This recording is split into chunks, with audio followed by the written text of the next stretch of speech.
abril, o Brasil vacinou em média 600 mil pessoas por dia. Parece muito, mas isso é um problema e eu vou explicar para você por quê junto com algumas informações que você precisa ter. Meu nome é Rômulo Neres, eu sou biofísico, virologista e trabalho com o coronavírus.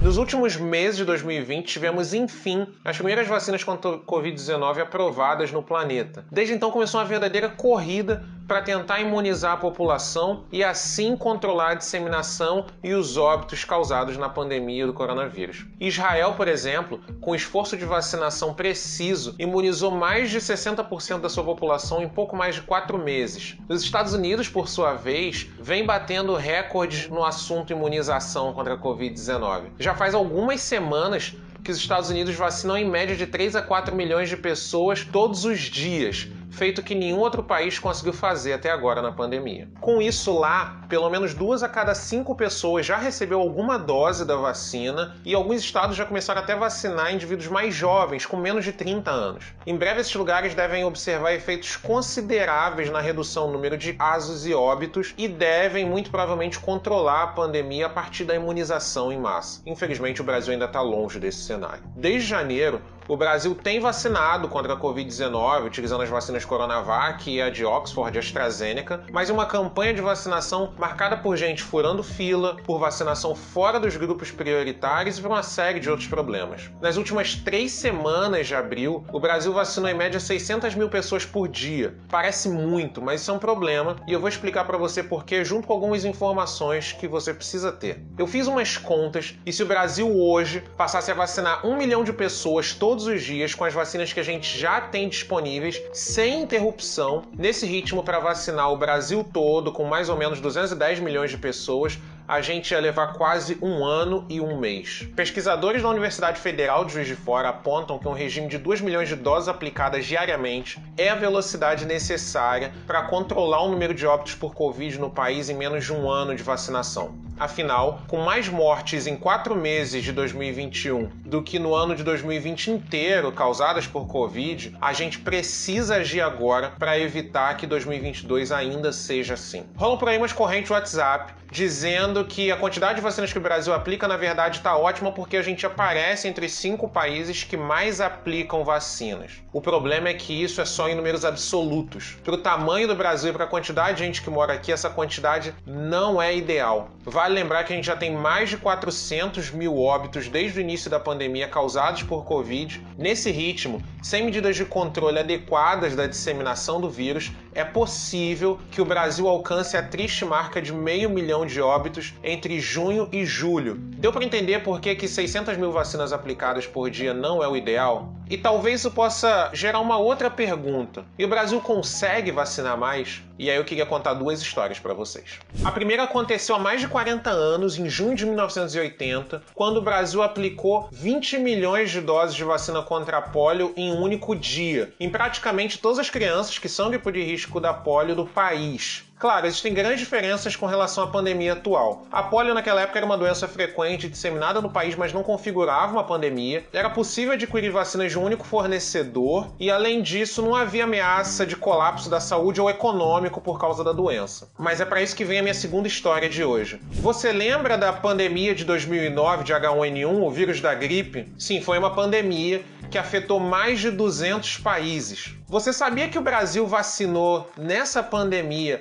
quase 90% do seu grupo de risco, que dá mais ou menos umas 90 milhões de pessoas, em pouco mais de 3 meses? Isso dá média de vacinação de mais de 1 milhão de pessoas por dia. O Brasil foi o maior responsável por uma campanha de vacinação pública da gripe no planeta. Isso tem um pouquinho mais de 12 anos só. Claro, também tem questões importantes aqui. A vacina da gripe já existia e o Brasil era capaz de produzir o ingrediente principal da vacina no Instituto Butantan. Beleza, o ponto é que com essas histórias dá pra gente perceber que o Brasil consegue sim vacinar mais rápido e mais gente. Mas por que isso não acontece é a pergunta da vez. Existem vários problemas nos quais o Brasil tropeçou e feio, mesmo antes da campanha de vacinação começar. A gente não tem vacina suficiente para imunizar todo mundo e nem vai ter. Vacina nesse momento é só o produto mais demandado do planeta. Por isso, é fundamental comprar insumos, materiais e firmar acordos com antecedência. Era fundamental que o Brasil manifestasse interesse de compra quando as primeiras ofertas de vacina foram feitas para a gente lá atrás, na metade do ano passado. A gente podia não ter informações sobre as eficácias de cada uma das vacinas, mas a gente já tinha informações sobre a segurança delas, pelo menos. Outro problema é que não dá para depender da vacina de um único fornecedor. Ninguém tem como produzir 400 milhões de vacinas e entregar para um único país. Por isso, quanto mais vacinas diferentes negociadas e compradas, melhor. Mas de tudo, uma das questões mais críticas é a falta de uma campanha de vacinação coordenada nacionalmente. Isso é um dever do Ministério da Saúde e o Programa Nacional de Imunizações, que deu um show nas histórias que eu contei agora, foi criado para isso. Em várias cidades do Brasil, os grupos vacinados contra a Covid-19 são completamente diferentes. Lembra das campanhas de vacinação que você já participou? Que tinha propaganda na TV, no rádio, em tudo quanto era lugar? Mesmo que você tomasse a vacina em um posto de saúde perto da sua casa, o Ministério da Saúde era quem determinava como, quando e em quem essas vacinas seriam aplicadas. Com a falta de vacinas, vem também a falta de informação. E muita gente se pega perdida sobre aspectos importantes e que são simples sobre o procedimento de vacinação. Uma pergunta muito comum é por que a gente tem que vacinar com 2 doses? Por que não usar só uma dose de uma vez para vacinar o máximo de gente que dá, ao invés de ficar pensando em vacinar 2 vezes? Essa é uma questão que ainda não tem uma resposta definitiva, mas já sabemos algumas coisas.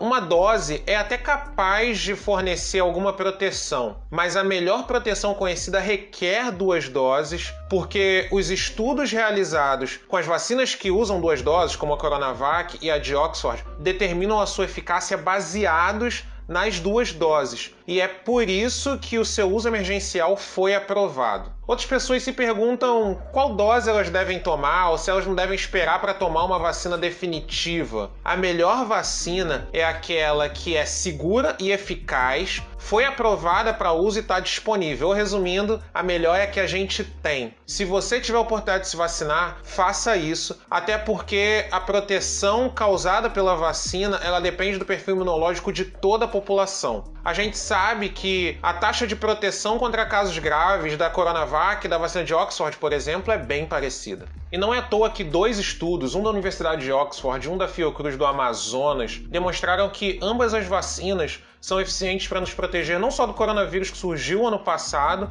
mas também da variante que surgiu aqui no Brasil, que a gente chama de P1. Falando em variantes, não dá para garantir que uma pessoa que já foi infectada está imune à doença. Não existe essa de passaporte de imunidade garantido para quem já foi infectado. No ano passado, pesquisadores demonstraram que os níveis de anticorpos de algumas pessoas que tinham sido infectadas começavam a cair depois de alguns meses. E ao mesmo tempo a gente começou a ouvir também alguns relatos sobre reinfecções pelo coronavírus. Essa parada complicou ainda mais com o surgimento das variantes do Reino Unido, por exemplo, da África do Sul e a que surgiu no Brasil, porque elas podem ter algumas mutações que fazem com que ela escape da resposta imunológica que o nosso corpo poderia montar caso ele já tivesse sido infectado antes e aprendido a lutar contra o vírus. Por último, quem já foi imunizado não pode relaxar na proteção. Isso porque nenhuma vacina é 100% eficaz, ainda que ela reduza consideravelmente a chance de desenvolver complicações associadas à doença. Uma pessoa vacinada que deixou de se proteger